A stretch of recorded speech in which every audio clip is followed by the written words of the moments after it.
নতুন করে টাইগারদের টেস্ট খেলা শেখালো ভারত। ওভারের হিসেবে শান্তরা টিম ইন্ডিয়ার সামনে 2 দিনও টিকতে পারেনি। হাতুড়ুর কাছে এমন হারের পরিষ্কার কোনো ব্যাখ্যা নেই।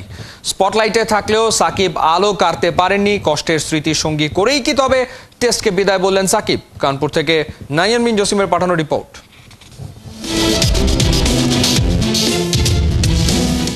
নিজের শেষটায় শূন্য দিয়েই নিজের শূন্যতার গল্পটা লিখে গেলেন সাকিব আল হাসান। টেস্ট ক্যারিয়ারের শেষ ইনিংসে 0 রান। ঠিক কাকতালীয়ভাবে টি-20 ক্যারিয়ারে নিজের শেষ ম্যাচটাতেও আফগানিস্তানের বিপক্ষে করেছিলেন 0। নিজের শেষ টেস্টেও 0 হাতে ফিরছেন। বাংলাদেশ যেভাবে হেরেছে সেটা সাকিব আল হাসানের জন্য একেবারেই সুখকর কোনো স্মৃতি হয়ে থাকবে না।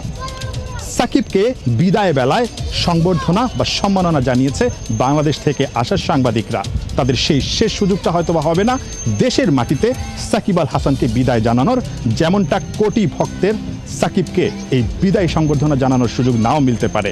তবে চন্ডিকা হাথুরু সিংহে একটা রহস্য রেখে দিয়েছেন। বলছেন এই কানপুরেই সাকিব আল হাসান শেষ টেস্টটা খেলেননি, খেলতে পারেন মিরপুরে। I haven't heard anything that to effect to say that that's the last time. I think he's playing, as far as I know, he's playing the South Africa series. যদি সত্যি এই টেস্টটা সাকিবের শেষ টেস্ট হয়ে থাকে তবে এই ছবিটা হয়ে থাকবে তার সেরা স্মৃতি। ভারতের লেজেন্ড বিরাট কোহলির কাছ থেকে পাওয়া ব্যাট, নিজের ড্রেসিং রুম থেকে এসে সাকিবকে এই ব্যাটটা উপহার দিয়ে গেছেন।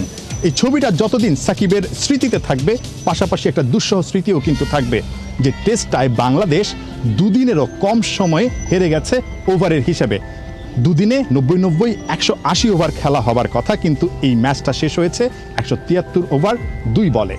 এত বাজে একটা টেস্টে বাংলাদেশের হারের কোনো ব্যাখ্যা কি হেড কোচ চন্ডিকা হাথুরু সিংহের কাছে আছে?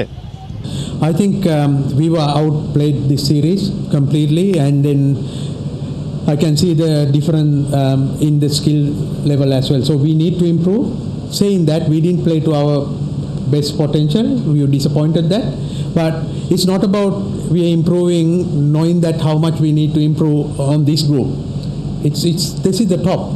বাংলাদেশ ঠিক যেই সময়টায় এই টেস্ট ম্যাচটা হেরে গেছে, ঠিক ওই সময়টায় ভারতের বিমানে চড়েছে টি-20 দলের ক্রিকেটাররা। মুখে হাসি, তবে একেবারেই স্বস্তিতে নেই, কারণ বাংলাদেশ এই টেস্ট সিরিজে যেভাবে হেরেছে তাতে করে এই দলে থাকা কিংবা টি-20 দলে থাকা ক্রিকেটারদের আত্মবিশ্বাসে কিছুটা হলেও যে আঁচড় পড়বে সেটা কিন্তু নিঃসন্দেহে বলা যায়।